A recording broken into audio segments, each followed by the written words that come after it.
Welcome to another video in this special video series I'm doing all about wholesaling real estate in 2020 with coronavirus, how it's going to impact the real estate market, where the opportunities are, and if you're a real estate investor, especially a wholesaler or a flipper, what you should do to adjust and adapt during these unprecedented times, as well as what I'm doing in my business. On this video, I'm going to specifically show you how to readjust your wholesaling and flipping buy criteria, how to get the coronavirus discount when making offers, and most importantly, I'm going to share with you my brand new coronavirus addendums that you need to use right now when making offers on deals. All of that and more coming up.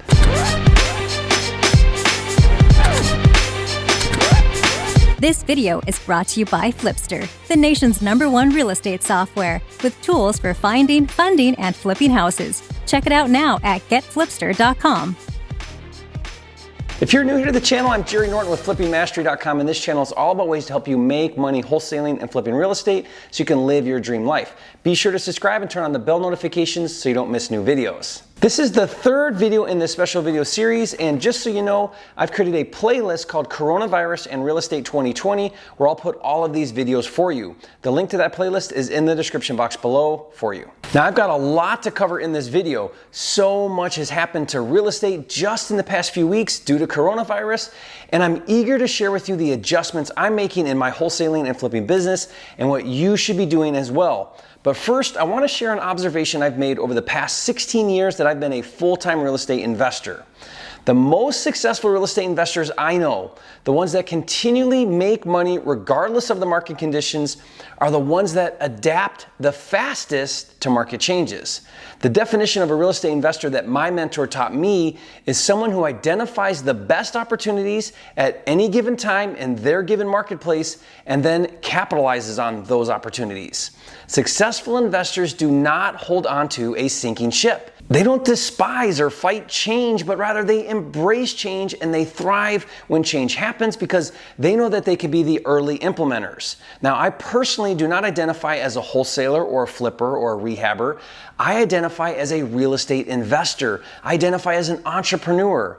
Now, I'll give you an example. In 2012, when real estate started to rebound from the '08 market crash, all of the spec investors were long gone, and I noticed that there was a huge shortage of new construction housing.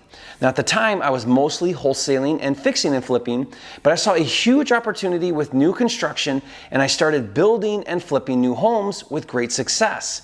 Now, it wasn't something I knew how to do previously, and no one else was doing it, but I started to figure it out. While all of my colleagues were just doing wholesaling or just doing fix and flip, I, on the other hand, seized the opportunity and I capitalized on a huge opportunity with new construction. Today, I still wholesale and fix and flip, but my luxury new construction flips are extremely lucrative, earning 6 figures and even high 6 figures per deal.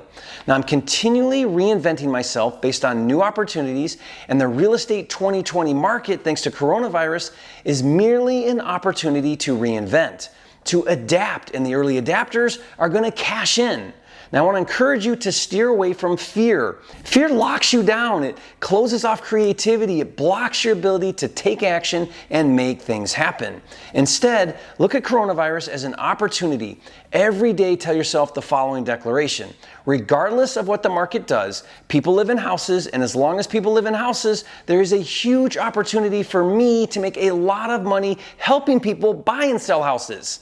I'm a real estate investor. I am an entrepreneur. Nothing can stop me. Nothing can hold me back from success. Not coronavirus or anything else.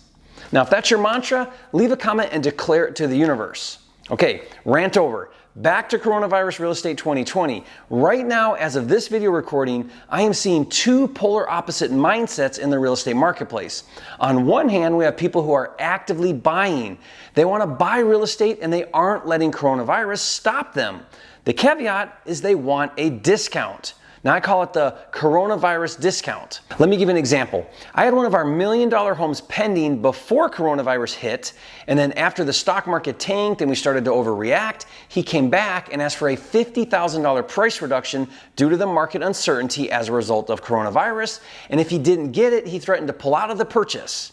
In other words, he basically said, I want to buy your house, but now I want a coronavirus discount. Fortunately, we negotiated the discount to $25,000, but the point is this buyer still wanted the house, he just wanted a better deal. I'm actually personally in this camp. I haven't stopped any of my projects, and I'm actually even more motivated to buy right now, but I want a deal. With our offers, I'm doing the same thing. My script to sellers is this: I want to buy your home, but with the market uncertainty with coronavirus, I need to get a bigger discount. If you will sell it to me for, put the price in, me and my partners will buy it as is for all cash and close quickly. One of the questions I've been getting a lot this past week is how am I adjusting my buy criteria for wholesaling and flipping now with coronavirus? Now every market is different. Some markets are going to get hit harder than others. In Phoenix, I don't think it's going to get hurt as bad as other markets. So I'm currently following a 15% discount. In most of the other markets I do deals, I'm using a 20% coronavirus discount. So whatever wholesaling or fix and flip buy formula you were using before, add a 20% coronavirus discount to that number. For example, if my buy price prior to coronavirus was $100,000, now it's $80,000. Now, is that a pretty steep discount? Yeah, but when I go to wholesale that deal to a cash buyer right now with all the uncertainty, I need to bring him a smoking deal. Now, you need to decide what the discount looks like for you and your market. Over time, as the impact of coronavirus unfolds and we get a better handle on how much real estate will be impacted, I'll adjust up or down accordingly. By the way, if you're unfamiliar with the wholesaling and fix and flip formula, I've got a video that explains it and breaks it down. I'll put the link to that video in the description below for you. The coronavirus discount doesn't just apply when making offers. This applies across the board. I'm using it right now with my contractors on my rehabs and my new build projects. I've asked them all to lower their prices. I have a rehab right now in Georgia, and I was getting ready to start the cement work for the driveway and the garage, and our agreed upon price prior to coronavirus was $19,000 for the work. I went back to him yesterday and I said the following: listen, I want to keep going with this project, but there's a good chance I won't be able to flip this house now for the same price that I planned prior to coronavirus. The only way I can keep going is if everyone shares in the pain. I'm asking you to come down on your price 15%. I understand if you decide not to, but if you're willing to, then I can keep you working until we get through this. Now, he agreed and is now doing it for $16,000. I even used the coronavirus discount with my kids. I sat down with my teenagers today and I said, guys, I can no longer pay you $20 to mow the lawn and doing other chores. I need you to take a 15% coronavirus discount. Now, they just looked at me with blank stares. Welcome to the real world 2020. They'll get it someday. Other than just asking for a discount, it's important that you proactively build in some contingencies when making offers. That's why I've created a standard coronavirus addendum to include with your purchase and sale agreement, as well as a coronavirus extension addendum in the event your closings get delayed. So I'd like to take a minute and review these addendums on this video, and before you ask how to get them, don't worry, I'll give them to you for free so you can start using them ASAP. Now I'll put a download link in the description box below for you.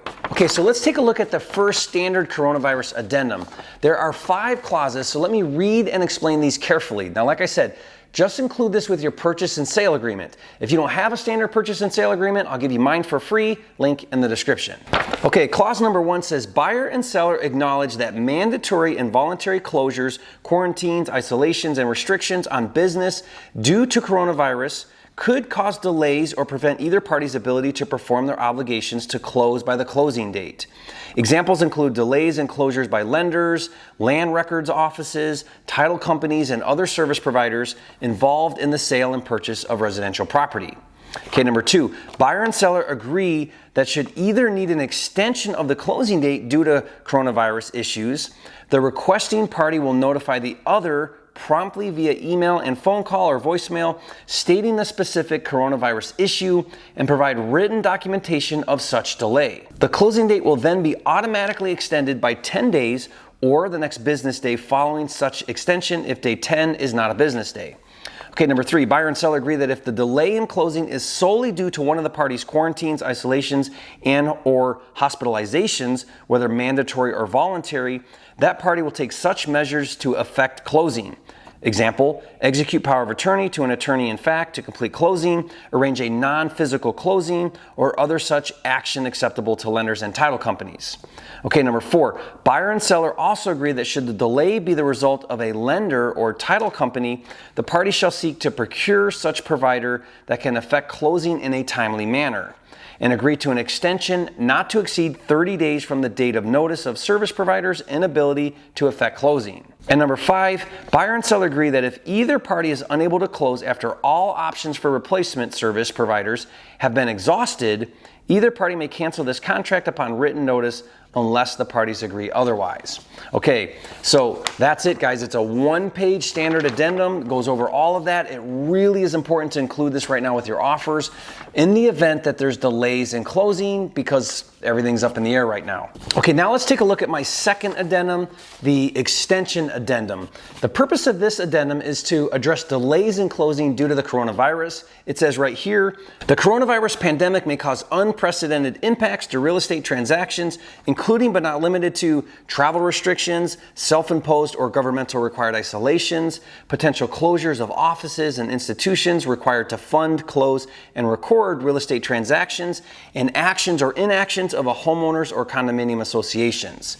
And then there are 7 different possible scenarios that may cause a real estate transaction to not close on time. Now, this addendum addresses each scenario and allows for buyer and seller to extend the closing. So let's review all 7 carefully. It says, if not yet passed or expired, the following dates and or time period is or are hereby extended, and then you check box which one applies. So the closing date, seller and buyer agreed to extend the closing date for an additional, you can put the days in there, or you can put a date. The second one, financial period, seller and buyer agreed to extend the commitment period, loan approval period, or financing period for an additional blank days or until a specific date. That's people getting financing. Okay, number 3 here, inspection period. Seller and buyer agreed to extend the inspection period for an additional blank days or until a certain date. The 4th one here, title cure period. Seller and buyer agreed to extend the curation period or cure period for an additional blank days or until blank date. That's the date of closing. So if you need to extend the date of closing due to title for some reason. Then the next one, the 5th one here is a feasibility study period. Seller and buyer agreed to extend the feasibility study period for an additional blank days or until such and such date. A feasibility study is typically for development projects to ensure that there aren't any environmental constraints. And then the next one here is a due diligence period. Seller and buyer agreed to extend the due diligence period for an additional blank days or until such and such date. And then the last one, if it applies, is the homeowners or condominium association approval. Seller and buyer agreed to extend the approval period for an additional blank days or until such and such date. And then this last paragraph is for buyers who are approved for financing, but then due to coronavirus, the lender won't fund. It reads, all other non-conflicting terms of the contract remain in full force and effect, except if buyer has obtained approval for the loan and either the terms and conditions of the loan approval expire or the lender refuses to fund the loan due to coronavirus restrictions, the buyer may cancel this contract by providing written notice to seller the earlier of closing date or within 2 days of expiration notice of refusal. Now, buyer shall be refunded the deposit, thereby releasing buyer and seller from the contract, right? You cannot hold a buyer to the contract if their funding they were approved for now is no longer available because the lender pulled out due to coronavirus, which we're seeing happen. So if one or more of these 7 scenarios causes a delay in your closing, just check box which apply, add a new time frame or date, and get the seller to agree to an extension.